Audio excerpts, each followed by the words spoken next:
Ah, it started it on its own. That's amazing. All right. Should I start? Okay. So my presentation's on the film The Year, and the discussion question is, judging by the film The Year, describe the relationship with the leadership of the Communist Party and government in Czechoslovakia in the 1950s to its top officials. Could you shut the door because I think the noise is drowning it. Okay, thank you very much. Fantastic. So some historical context about the film. So 1948 saw the communist takeover of Czechoslovakia, and the following period until 1953 marked the country's Stalinist era, during which the state was led by Gottwald.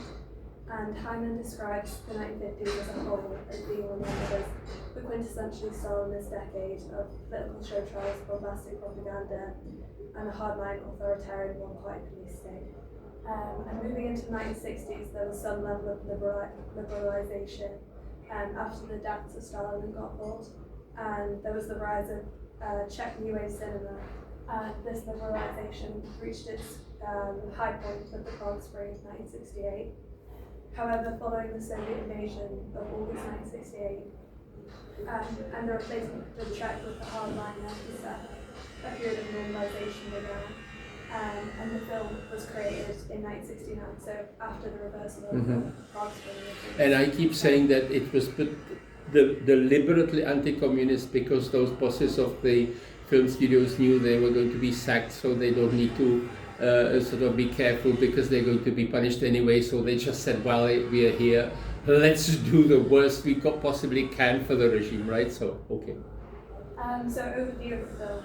It was directed by Karol Kapnia and written by Jan Prochaska. Prochaska, yes, okay. That CH is H like in Scottish Loch, you see, but all right, okay. The film follows a communist deputy minister Ludwig and his wife Anna over the course of a single night after they arrived home to find that their house has been broken into and followed by the secret police. And the film is most likely set during the early to mid 1950s as the plot reflects the political climate at this time. And the film was immediately banned upon its release in 1970 by the communist government and wasn't shown again until the fall of communism. I think it wasn't released even. Yeah, they just basically assessed it and said this is absolutely unacceptable. So it went straight into the vault without being released, and that leads to this weird thing that the main actors were not punished for it, which is really quite weird. But I think, I have mentioned this before, I think because the film wasn't basically known at all, so they wouldn't, it wasn't in any sort of common knowledge. But it's true that again, after the communism fell, 20 years later, it was opened from the archives and it won the Berlin Film Festival in 1990. And interestingly, the writer was actually protege of the then President Novotny. Yes. And I think it's interesting that he was part of creating something so critical of communist regimes, yet was in such a privileged position as someone close to the president. So the Stalinist period in Czechoslovakia was characterized by purges and show trials into the 1950s, which sought to emulate those happening in the Soviet Union. And this is an aspect which is central to the tense and paranoid atmosphere found within the year. And one of the most notable examples in Czechoslovakia of these show trials is the 1952 Slansky trial, which saw 14 leading communists, including the former General Secretary, forced into confessions and put on trial in what was referred to as the trial of the leadership of the anti-state conspiratorial centre headed by Rudolf Slansky. And this political purge of the Communist Party followed the Soviet Union's break with Tito's Yugoslavia, with those in trial accused of Titoism and Zionism. Can I make a topical comment here? They are building yet another line of Prague Underground in Prague, right?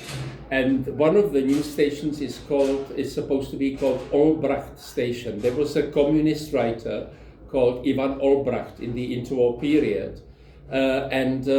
There is this sort of anti-communist study for the Institute for the Study of Totalitarian Regimes, and its boss, it is not really an academic institution. It was set up by the Czech Parliament, so it's a kind of political agency. And its boss kind of publicly objected, why do you call sort of metro station, give it the name of a bloody communist, right? And there's been quite a controversy about it. The various people are saying yes, but the Albrecht actually in the 1920s objected to some policies of the Communist Party and was expelled from it. And anyway, he was a very good experimental author, right? So maybe some people are saying, for God's sake, this is literature, leave him in peace. But in connection with these trials in 1952, they were also anti-Semitic, which is really absolutely amazing, considering that just a few years before the Nazis killed 6 million Jews, and yet this kind of re-emerged again. And one member of the current Czech Communist Party, strangely, put on on Twitter, I think yesterday or before yesterday, a long article by this man Albrecht from 52, attacking these people who were sentenced to death as absolute traitors, and anyway they are not even Czech, and he really raves in that article against these. Basically he didn't say openly that they were Jewish, but basically they're not Czech, and even they can't speak with a proper native accent and all that. Absolutely amazing. And this is this interesting thing. I mean, okay, you could be a convinced communist if you were so idiotic. But I mean, doing this at the time when actually reasonable people knew that these were innocent people sentenced to death.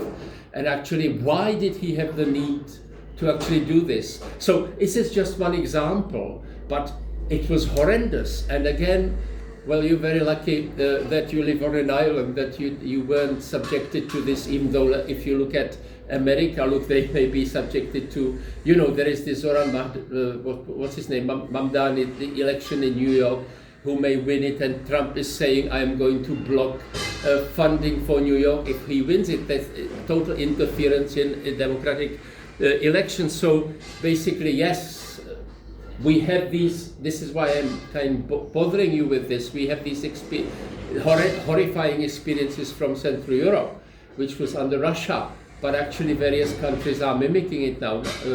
We've got this film, The Crematory, we got it in another undergraduate course, and some students made some comments on this course and said, well, the first class, i.e. my class on the crematory, it was very political. Yes, it is going to be very political, thank you very much. Go on.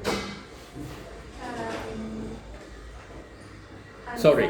Once he received the death penalty, along with many others in the trial, and many other top officials, including his deputy, the foreign minister, and 7 other deputy ministers were involved in the trial. And this process of harassing and accusing top officials is central to the year, as throughout the film, Ludwig realises that his boss, the minister Kossar, has disappeared and been arrested, as well as some of his other colleagues. And a key theme of the relationship between the Communist Party and top officials we see is one of betrayal of fellow party members, as not even top officials are safe from arrest. And over the course of the film, we see Ludwig and Anna concerned with the fact of whether Ludwig too will suffer the same fate as his boss in the online church. Another aspect of the relationship between the party and top officials was that officials were placed into a constant sense of unease, both in the public and private sphere. And this is described by Hyman when she discusses the experience of top officials, saying that they were followed, had their homes bugged, telephones tapped, were watched by colleagues, or demoted or moved from influential positions. And you could argue that that is pretty much exactly what happens to Ludwig and Anna in the film as they arrive home. It's interesting that this comes from Russia. Stalin did this in the 1930s, and various theoreticians saying that this is how he mobilized the country so that it would kind of industrialize from what used to be a very rural country. But I mean, even kind of none of his ministers in the 1930s in Russia were not sure that they wouldn't be arrested and accused of some nonsense and executed. So this is how he kept them on their toes, allegedly. Yeah. Crazy. So then, of course, in Eastern Europe, it was after the war, it was done as well for a few years before Stalin died. Yes? As Ludwig and Anna, they arrive home from a party to find that their keys are missing, their front doors unlocked. It seems that their telephone's been listened to, the house is bugged. Mysterious figures stood outside in their garden and across their street. And this then links to the omnipresence of the ear throughout the film, which is actually directly referenced by Anna multiple times, highlighting the couple's constant awareness of the party, even within the private sphere. And this constant awareness leads to a significant psychological impact on the couple, because you see the strain on their marriage, and you see that they're driven to breaking point as the film goes on, and Ludwig even wanting to commit suicide towards the end of the film, signifying that they, because of Ludwig's position within the party, they can't separate the private and political realms of their lives. And their actions throughout the film are informed by the paranoia of what they think is going to be an impending arrest. As you see that Ludwig immediately sets out to burn the report that he worked on with Kosara. They're reluctant to speak out loud in certain rooms of the house for fear of them being bugged. And Ludwig especially overanalyzes all the previous conversations he had earlier in the night, and this is shown through flashbacks, which heighten this sense of paranoia and claustrophobia. Then, through both the threat of an ongoing party purge as well as the constant presence of the party within the couple's home, through the ear, we see that fear is used as a key mechanism by the Communist Party to keep officials in line, and this surveillance ultimately leads to the creation of a lack of trust and the underlying potential for blackmail. And this total control over top officials is highlighted by the couple's reaction to Ludwig's somewhat unexpected promotion to minister in Kosara's place at the end of the film, with the final dialogue in the film actually being Anna saying, "I'm scared." And this shows that the promotion only serves to heighten their sense of paranoia and fear, due to this renewed fear of blackmail, as the party, due to the bugs that have been placed around the house, has heard everything that they've said. And the party utilises this tactic to enforce loyalty, with officials becoming trapped and isolated, even within their own homes. And ultimately the ear is a physical manifestation of this control through the bugging of their house, as even in the private sphere the party still maintains a significant level of power over Ludwig and his family's actions.